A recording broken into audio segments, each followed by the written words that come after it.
ɲɛnajɛ kun ka Saka Traoré ale bɛ kɛnɛ ka ɲi kunnafoni laban minnu b'a bolo a bɛ n'o tɛntɛn k'o lase an ma jɛmukan kɔnɔ. Mali kɔnɔna la cakɛda min sigilen don kunnafoni disow ka hakɛw an'u ka baaraw la kɔlɔsili kama n'a bɛ wele ko Haute Autorité de la Communication HAG olu ye ɲangi bere sigi Fransikaw ka jabaraniso France 2 u ka baaraw kan min ɲɔngirila ka taa kalo 4 ɲɔgɔn bɔɲɔnko la an bɛ n'o lase aw ma fɛnɛ jɛmukan kɔnɔ. Maliden caman de bɔra kunu alamisa Bamakɔ dugu kɔnɔna la k'u ka kɔkɔrɔmaduni ɲɛsin Mali jamana finitigiw ani ka fara furancɛ fanga ɲɛmɔgɔw ka hakilina tali ma min kɛra sababu ye ka Mali, Niger ani Burkina Faso kɛ k'u senbɔ CEDEAO u ka jɛkulu la. Nunu bɛna kɛ aw ka kunnafoniw la kumaba dɔ ye ka fara kunnafoni caman wɛrɛw kan min bɛɛ lajɛlen bɛna tɛntɛn nin sanga in kɔnɔ k'a lase aw ma Mariam Traoré fɛ a y'aw bisimila.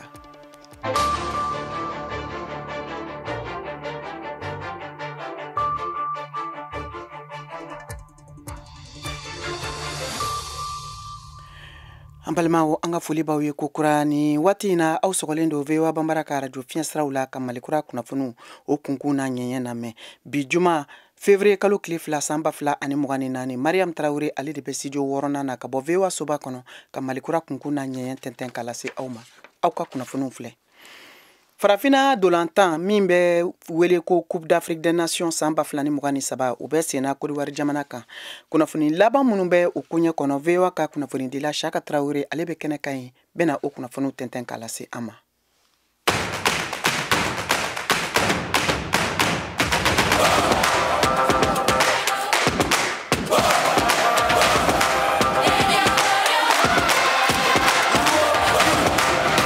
Farafina sidan dolantan ni kuma bata ku bisbanna na kɛnɛ kan Côte d'Ivoire jamana kan sini sibiri février kalo tile 3 san 2024 na Mali ni Côte d'Ivoire bɛ ɲɔgɔn sɔrɔ quart de finale kɛnɛ kan a ɲɔgɔndan bɛ tan Stade de la Paix la Buakɛkaw fɛ yen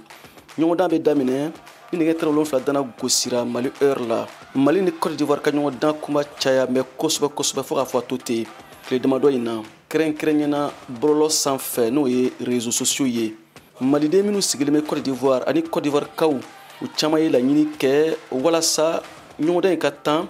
bɛn ani badenya kɔnɔna na ka da kan nafan tɛ kɛlɛ la an k'a dɔw lamɛn k'a daminɛ Abdoulaye Konate la ale min ye Mali Aigle samatasɛgɛw supporters ɲɛmɔgɔ ye Korogokaw fɛ yen.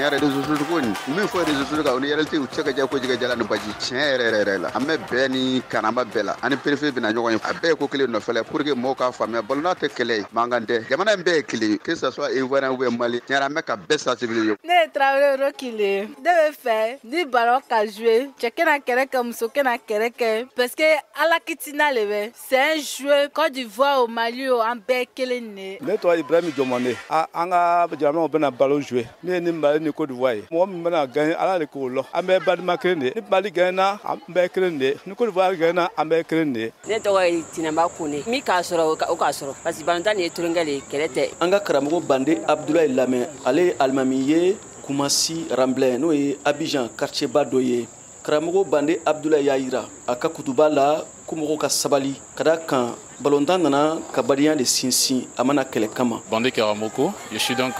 imam adjoint dans cette mosquée. An badi Maliens ni Ivoiriens. Ballontan min bɛ nana sini mɔgɔw pɛrɛn bɛ ka ɲɔgɔn kɔnɔ. N'o de pɛrɛn bɛ ka ɲɔgɔn kɔnɔ o man ɲi. Ballontan ye tulo ne ye. An y'an jija a ye to tulo na a kana bɔ tulo na ka kɛ fɛn wɛrɛ ye. Maliens ni Ivoiriens an bɛɛ ye badenw de ye. An bɛɛ donnen bɛ ɲɔgɔn na. Farabew de nana frontières tracé k'an fara ka bɔ ɲɔgɔn na. O tɛ Ivoirien tɛ min ka mɔgɔ tɛ Mali la. Malien fana tɛ min ka mɔgɔ fana tɛ Ivoirien. An bɛɛ ye fɛn kelen na an y'an jija o badenya min b'an cɛ o ye to an cɛ o ye sabati an cɛ. Ballon y'an ka badenya sabati ka sinti. Mais ballon kana kɛ sababu ye k'an fara ka bɔ ɲɔgɔn na.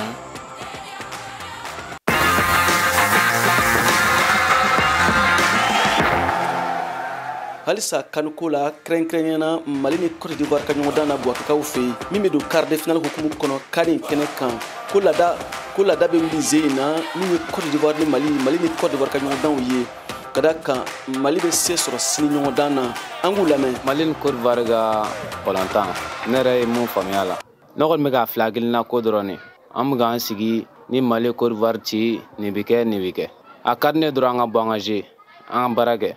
n'Ala sɔnna kɔni ɲina laada in bɛ wuli quoi. Mali bɛ sebaya sɔrɔ n'Ala sɔnna ma an n'u ka jeu an ci mais ɲinan ta kɔni n'Ala sɔnna an fana b'u ci. ani Côte d'Ivoire cɛ min y'an cɛ gɛlɛya an ka joueurs b'a bila u kunna k'a fɔ ballontan yɛrɛ an yɛrɛ tɛ se Côte d'Ivoire la fɔlɔ o de k'a sɔrɔ ballontan tɛ ko gɛlɛn yɛrɛ an yɛrɛ bolo ballontan ka nɔgɔ ka ban puis fɛnɛ Côte d'Ivoire fɛnɛ u bɛ to ka Mali bagabaga kuma dɔw la maliyɛnw b'a bila u kunna n'an bi don Côte d'Ivoire la dɔ bɛ se ka to a la i n'a fɔ dɔ sababu bɛ se ka bɔ a la cogo min na olu bɛɛ ye pression dɔ de walasa maliyɛn joueurs bɛ se ka tromper cogo min na sinon ni si tɛ foyi Mali ɲina kɔni ɲina Mali a bɛ Côte d'Ivoire ci n'Ala ka jɛ a bɛ kɛ parce que min u bolo ko min tɛ se ka kɛ o de bɛna kɛ ka balo la parce que u minnu sigi Mali tɛ se k'u ci o de k'a sɔrɔ maliyɛnw fɛnɛ tilal'u la ka ban ballontan dun to yen ballontan bɛ se ka yɛlɛma wagati bɛɛ. Bon laada mana kɛ togo togo an kɔni ka laɲini na wa an ɲɛ bɛ min na ɲina anw de bɛna Côte d'Ivoire ci ni Ala sɔnna a ma kɔrɔlen laada o ye kɔrɔlen ta ye mais sini ta kɔni an ɲɛ bɛ Mali de la sanfɛ ni Ala sɔnna o de y'an ka laɲini anw de bɛna gagner. Kɔrɔlen ani Côte d'Ivoire joueurs bon an b'a u b'an ci mais teri kan kɔni daminɛna pe organisateur ma deli ka Mali ci ne kɔni ɲɛ bɛ min na kɔni Côte d'Ivoire de bɛ ci. Kani quart de finale ɲɔgɔndan kɔni daminɛna bi an bɛ waati min ko sisan Nigeria ale ni Angola ka ɲɔgɔndan de bɛ sen na su in na nɛgɛ ɲɛ 20 waati République démocratique du Congo ale ni Guinée bɛ ɲɔgɔn sɔrɔ VOA Bambara tɔgɔ la Abidjan kan kɛnɛ kan Côte d'Ivoire jamana kan Siaka Traoré ka laseli don an lamɛnnen don VOA baaraɲɔgɔn radio so Albayan kan Côte d'Ivoire jamana kan kani hukumu kɔnɔ a kan bɛ kunnafoniya kɛrɛnkɛrɛnnen wɛrɛ kɛnɛ kan.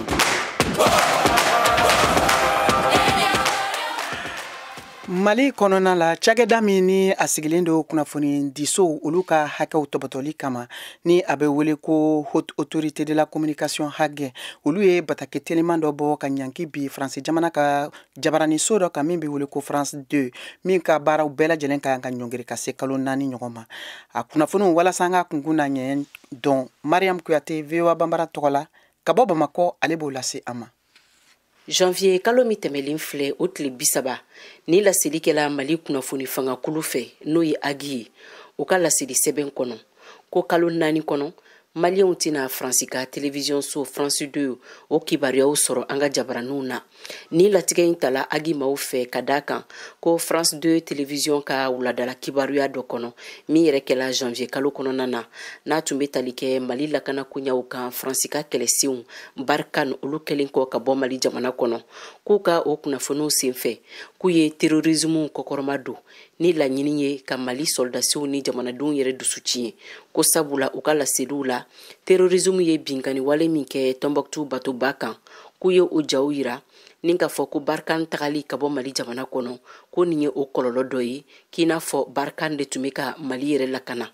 k'u ye nin waleya kɛ ka sɔrɔ u ma miiri u ma tasi ko civiliw de tɔɔrɔla ni binkani senfɛ o siratigɛ la ko min ye France 2 jabarani ye k'a ma kunnafoni di sariyaw bato a ka laseliw senfɛ o kama Agi ale ye kunnafoniw cari Mali jabarani barakɛla so bɛɛ lajɛlen kɔnɔ ko France 2 kibaruyaw ko o si kana tɛmɛ bilen Mali kɔnɔ fo kalo 4 ka kuncɛ ka sanga o hakilina ma an ye wele bila Mali Maison de la Presse ɲɛmaaba ma Bajugu Dante yasa k'a ka yetaw dɔn a koɲaw kan nga a y'a yirana ka fɔ ko kuma tɛ olu bolo Agi kɛlen kɔ k'a ka latigɛ sigi sen kan min ye France 2 o télévision so fɛnɛ ye olu ma jaabi di ka sanga ni hakilina in tali ma Mariam Kuyate ka laselikan do ka bɔ Bamako VOA Bambara tɔgɔ la. Kunu alamisa Bamakɔ dugu kɔnɔna la maliden caman tun bɔra ka nisɔndiya taama belebele dɔ kɛ ka kɛɲɛ ni Mali, Burkina Faso ani Niger jamana ɲɛmɔgɔw ka laseli min kɛra k'a yira k'a fɔ ko farafinna tilebiyanfanw tɔgɔla tɔnba CEDEAO k'u bɔra u kɔnɔ a ko kɛra tare tare maliden caman ye u ka nisɔndiya yira o koɲɛ la o kama bi VOA Bambara tɔgɔ la Mohamed Ture ale ye sɛgɛsɛgɛliw kɛ a koɲɛ kan ka kunnafoni minnu fara ɲɔgɔn kan an ka jɛ an k'o lamɛn. Jamadalajɛ fɔra AFP kunnafonidilaw ye sigida wɛrɛw la i n'a fɔ Kayi jamana tilebiyanfan ani Sikaso a woroduguyanfan fangatigiw ni jɛkulu minnu bɛ furancɛ fanga dɛmɛ kɛnɛba n'o ye Place du Cinquantenaire kan Bamako ɲɛjirabagaw ye ayi CEDEAO tamasiyɛnw ni Mali, Burkina Faso ani Niger jamanaw ka sirifɛnw ta o jamana minnu ka sɔrɔdasiw ye ɲɛmɔgɔya ta fanga la ka tugu ɲɔgɔn na kabini san 2020 olu ye Sahel jamanaw ka jɛkuluba n'o ye AES sigi sen kan novembre kalo la ka laseli kɛ karidon na ko farafinna tilebiyanfanw jɛkulu nin bɛna bɔ ka sɔrɔ a ma mɛn n'a jalakilen don ko a bɛ jamana wɛrɛw ka fanga kɔrɔ Ni ye dakun kura daminɛnen an ka jamanaw ka ɲɛnamaya kɔnɔ an bɛna waati gɛlɛn sɔrɔ nga n'an ye baara kɛ ani ka bolo di ɲɔgɔn ma jamana saba ninnu kɔnɔ an bɛna se ka se sɔrɔ ni gɛlɛya ninnu bɛɛ kan. A laseli kɛra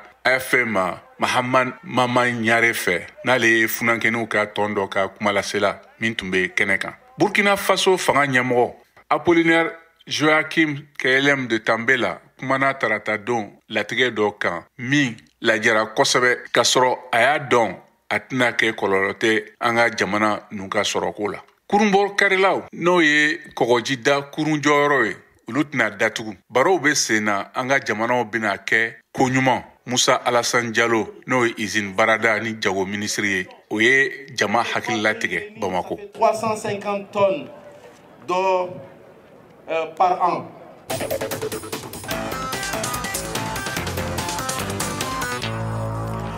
Am tani kunnafoniw ye Niger jamana kan Pangulu cakɛda minnu bɛ tani ka segin kɛ u ka jamana kɔnɔna la ye laseliw kɛ k'a fɔ ko jamanaden minnu ni olu ye Niger jamanadenw ye ani ka fara Faransikaw kan n'u bɛ bɔ Faransi jamana kan ka taa Niger olu ka doni ka bɔ u ka pangulu siraw fɛ k'u ye o baaraw bɛɛ lajɛlen ɲɔnkiri ka kɛ ni fɔɲɔgɔnkɔ dɔ ye min kɛra waati laban ninnu kɔnɔna la u ka pasagew n'o ye maaw ye minnu bɛ don pangulu kofɔlen ninnu kɔnɔ ka bɔ Faransi jamana kan ka taa Niger o jamana kɔnɔ. Ali bi an bɛ to Nigerkaw fɛ Turki jamanatigi n'o ye Erdogan ye laseliw kɛ k'a fɔ ko a ka jamana labɛnnen don ka wulikajɔ ni dɛmɛ ta ko ka ɲɛsin Niger jamana ma ka kɔkɔrɔma don a ka yɛrɛma hɔrɔnya o baaraw tali sinsili la. Niger jamana kelen kɔfɛ k'a fɔ ko a ye a ka wulikajɔ baaraw sabati min bɛna kɛ sababu ye u k'u senbɔ farafinna tilebiyanfanw tɔgɔla tɔnba CEDEAO u ka jɛkulu la min kɛra Niger jamana, Mali ani Burkina Faso fɛ. O senfɛ Turki jamanatigi ye a lajɛya k'a fɔ ko fɛn min ye wulikajɔ dɛmɛw ye finitigiko nasira fɛ politigiko ani sɔrɔ yiriwali siraw fɛ ko Turki labɛnnen don k'o ta ka di Niger jamana ma.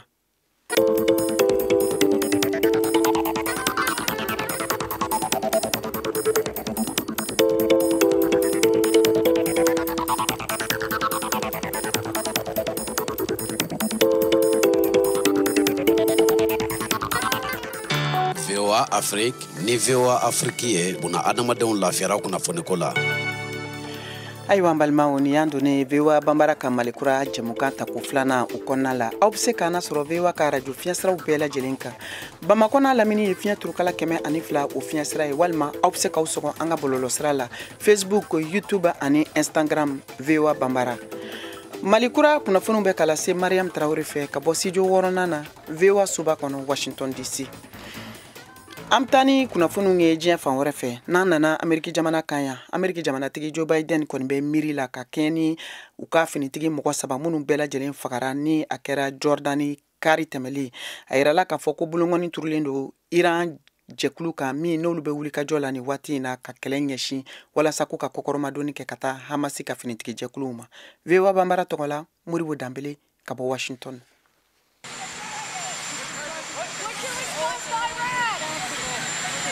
Ameriki jamana ɲɛmɔgɔ Joe Biden ye laseli kɛ ko a ye yamaruya di u kan ka u tansarali min kɛ drone dankarali ni a ye Ameriki ka dɛnkɛrɛfɛ sardasu mɔgɔ saba faga Jordani nga ani journalistu ka baro senfɛ yene a ka don a ka pangunu kɔnɔna la a ma sɔn ka piripiri latigɛli kɛ ni dankarali jaabili bɛna kɛ cogoya min na. Drone dankarali dɔgɔkun tɛmɛnen Ameriki ka dagayɔrɔ dɔ la Jordani ni a bɛ danbɔ ni Siri ye mɔgɔ minnu jogira a dankarali senfɛ a ka ca ni mɔgɔ 40 ye. Ameriki jamana ɲɛmɔgɔ ko ale bɛ Iran de jalaki ni waleya in na ka da kan o bɛ maramafɛn di a mɔgɔ murutilenw ma. A ɲiningalen ni demokratiw ka wasaden minnu bɛ ni olu fɛ ko tɛ ni kɔɲɔ ye ka sababuya kɛ ko farati b'a la balawu kana na jɛnsɛ arabula kɔnɔna la. Biden ko an bɛna lajɛ Ameriki jamana ka wasaden mɔgɔ caman de bɛ minnu jɔrɔlen don k'a fɔ Ameriki sen donni sardasu larawuli sira kan arabula bani siralatɔ kɔfɛ ko a kana na kɛlɛ la juguya a yɔrɔ la. Iran ko ale tɛna kɛlɛ kɛ ko nka a bɛna jaabili gɛlɛn kɛ ka ɲɛsin ni mɔgɔ fɛn fɛn y'a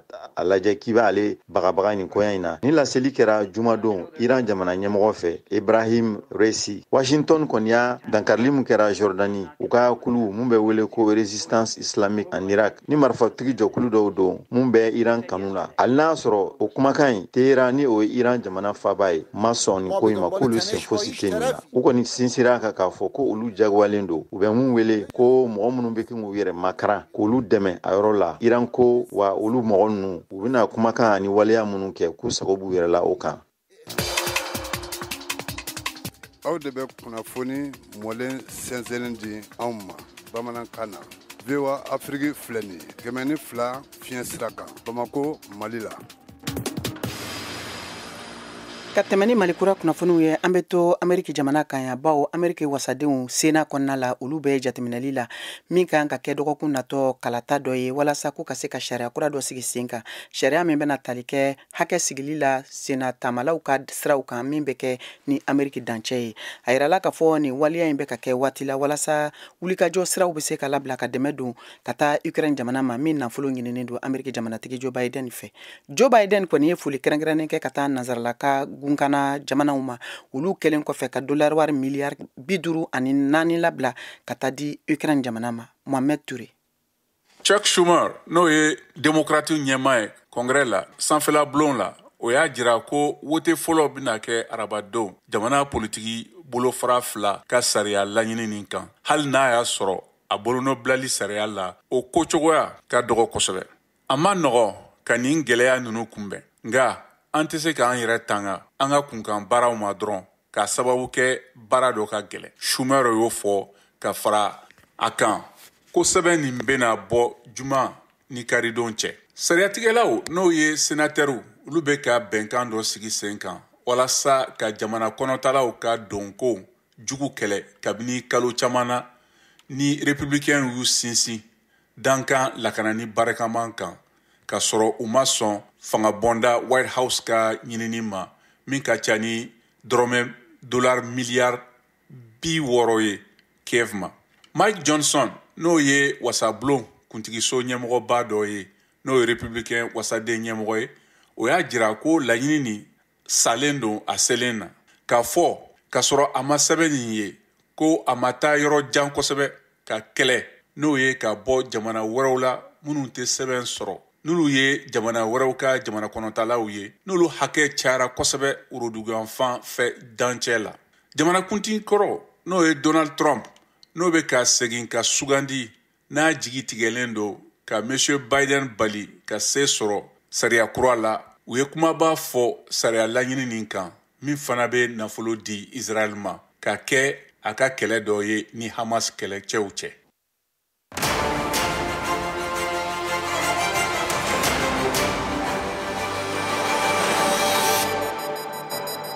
A y'aw ka kunnafoniyaw sɔrɔ don o don sɔgɔma VOA tabalen kan VOA Bambara ka tile kunnafoniya kun fɔlɔw sanga 30 kɔnɔna na o bɛ kɛ don o don tɛnɛn ka taa bila juma la sɔgɔmada nɛgɛ kaɲɛ 7 mana tɛmɛ ni sanga 30 ye wa segin bi k'a kan tuguni nɛgɛ kaɲɛ 9 waati ni VOA tabalen ye a y'aw ka tile kunnafoniya kun fɔlɔw sɔrɔ Mali ale ni diɲɛ bina kun kan VOA tabalen ka kunnafoniya kunkun n'a ɲɛɲɛ di aw ma n'an baaraɲɔgɔnw ka wulikajɔ ye Mali kɔnɔna na farafina ale ni diɲɛ fantan 4 bɛɛ lajɛlen.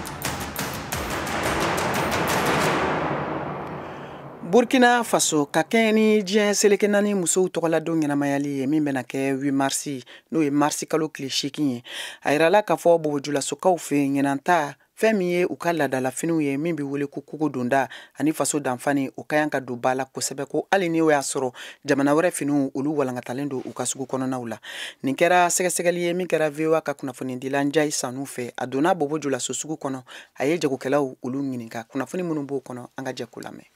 A tɔ ye kalo 1 ni ɲawawa musow ka kan ka ɲɔgɔnya seli o bɛ min wele 8 mars o bɛ se ni waati ni gɛrɛra 8 mars sanga wuli taafonw bi bɔ jamana ni jamana ka jigi fan bɛɛ fɛ. Faama ninnu y'a fɔ ko bi na 8 mars bɛna kɛ ni koko donda ye ani faso danfani. Amidu Ruwanba ye fini feerebaga ye ka bɔ bobojulaso sugu fiyɛ baara an setɔ filɛ ye. Lɔgɔ fiyɛ b'a ɲagari kɔrɔ cogo ra.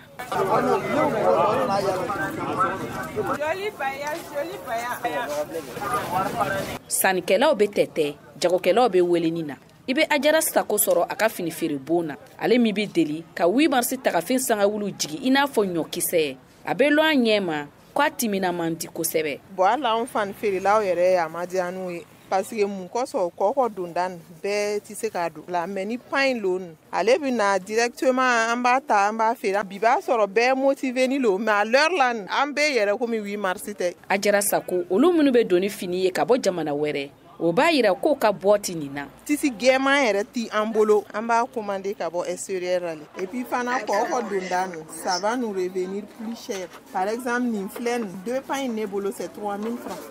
Ngai nga ta du logo lara logo kelengelen bɛɛ dépense bi wuli 1000 francs. Gala ma san fɔlɔ ba minnu bena don olu ma sara fɔlɔ ba ni ko 6000 o bu kule o t'a san. Ciseaux minɛni a bolo n'a bɛ taga fɛn saba da ka ɲɛ Amidou Rwamba bɛ kamana gan dɔ wɛrɛ fɔ an ye. Sira dɔw la o y'a fɔ taamasiyɛn dɔw de y'a ta ko ɲinan kɔni 8 mars ni a bɛna kɛ faso danfa ni ko kolonda mais n'a nana i ko groupe dɔ bɛ ne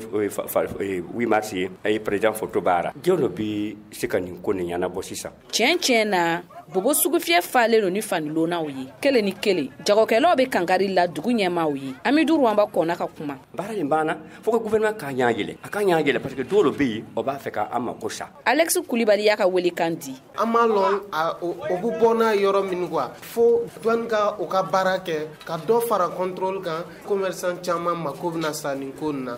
Dramane Sidibe o min ye kibaruya jɛnsɛnla ye ale fɛ sariyaw kan ka boli ni waliya kɛbaaw kan. A ka kan gouvernement yɛrɛ ka wuli ka jɔ nin ko in na kosɛbɛ ka se ka filɛri kɛ min yɛrɛ sɛgɛsɛgɛniw ka se ka yɛlɛ an ka sugufiyɛw kɔnɔna na ka filɛ ɲangiri jumɛn walima ladilikan jumɛn de bɛ se ka di commerçant ma ka se ka filɛri kɛ nin na ani yɛrɛ fana sariya sira jumɛn de bɛ se ka ta ka ɲɛsin ninnu ma maa minnu ti o ka sariya labato. Jean Gangusere sannikɛla ye an ye min kunbɛn ale fɛ sɔngɔ koolu. Parce que n'o ye ninnu bɔ ten o b'a sɔngɔ nɔgɔya a bɛ se ka kɛ dɔw bɛ danfɛnni nin fɛ kɔkɔ donda nin bɛ diya o ye. Kama sɔrɔ gouvernement ka nin 8 mars sanga wuli ko nin a bɛnna gese danlaw ma an ye Aisha Sanu sɔrɔ k'i 32 na a sigin n'o a ka nɛgɛ ɲɛfɛ sen ni bolo bila magara tɛlɛ kan. Wala ya diyara n ye nafaba de b'a la ka sababu kɛ an ka dugu yɛrɛ bɛna bɔ nɔgɔ la an danfandanaw yɛrɛ fana. Jayi Sanu VOA Bambara tɔgɔra Bobo Dulaso.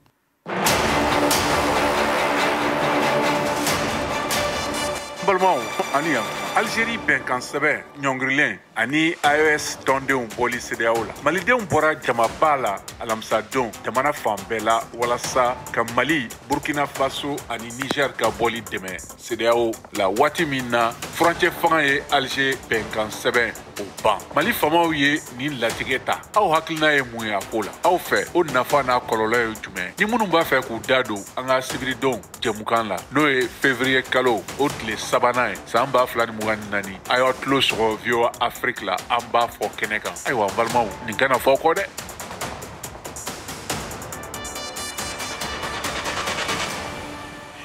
Juma o ye musow tɔgɔla don ye min bɛ sigi VOA Bambara ka Malikura kunnafoniw kɛnɛ kan o kama bi Kayatu Tarawele Mali muso masaba dɔ bisimila min ka baara bɛnnen don fini sɛnɛli ani a bayɛlɛmali ma kumantunkaw fɛ Buguni o mara la.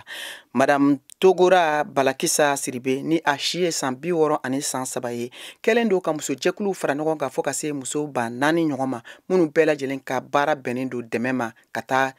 dunkafa o yiriwali fan fɛ jamana kɔnɔna la. Kumakan minnu sɔrɔla Kayatu Tarawele bolo an k'o lamɛn.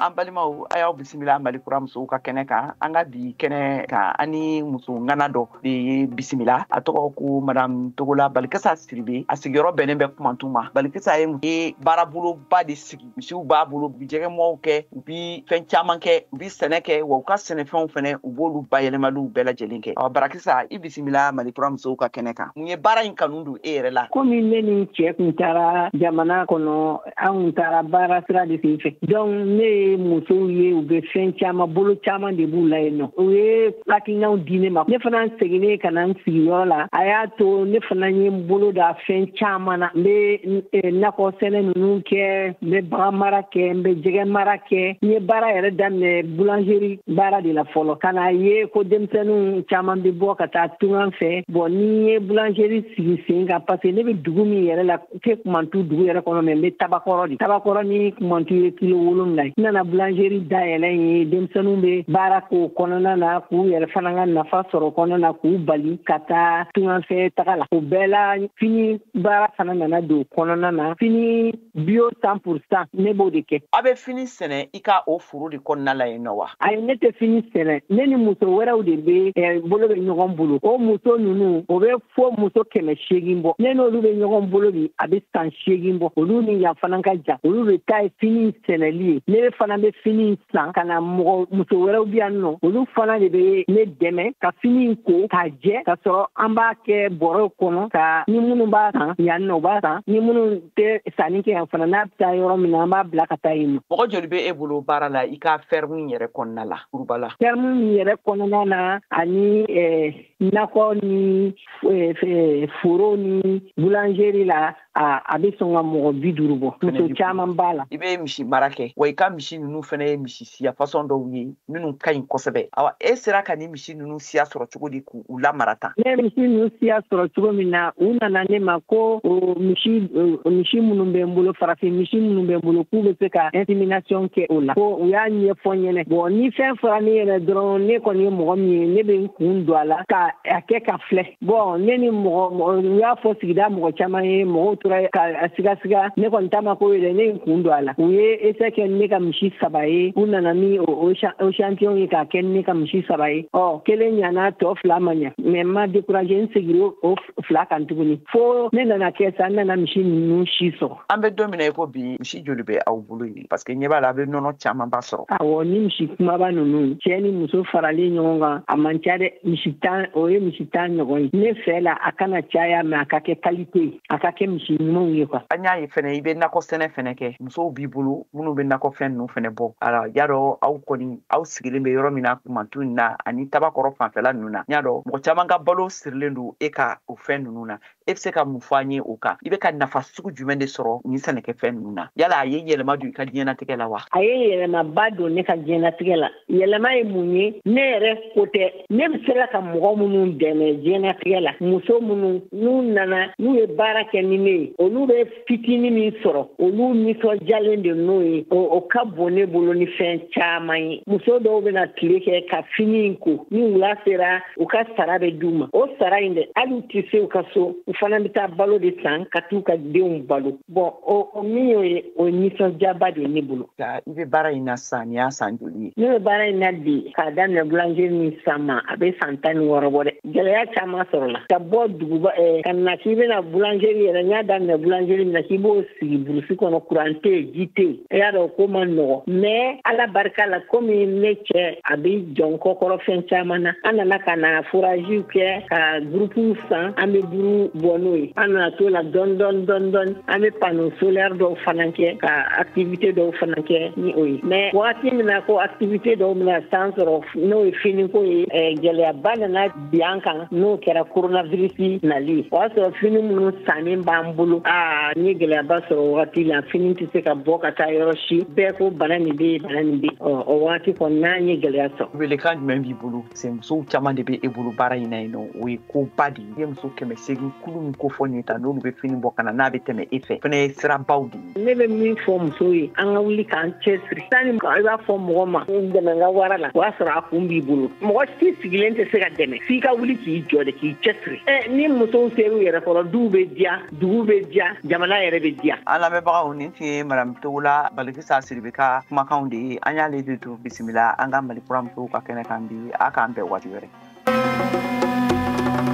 Ayiwa an balimaw a y'a faamu cogo min na ne de bɛna dansigi bi malikura kunnafoniw la min labɛnna sekaw ka cɛjan Cheick Thierno fɛ an ka nɛgɛw karafe o tun bɛ Cornelis bolo a la seraw ma Mariam Traoré fɛ aw ni ce aw k'an bɛn waati wɛrɛ. Silamɛlu ko Allahu Akbar Ala ye se kerecɛnu ko masaba matigi ka dugawu ye moriba simbo mangala Ala basago la ni koko kɛra k'ale nɔ don lamɛn de ju Silamɛlu ko Allahu Akbar Ala ye se kerecɛnu ko masaba matigi ka dugawu ye moriba simbo mangala Ala basago la ni koko kɛra k'ale nɔ don lamɛn de ju Allahu Jabaru Allah subhanahu wa ta'ala ko kale ka deli aramane arahim kanga le nyini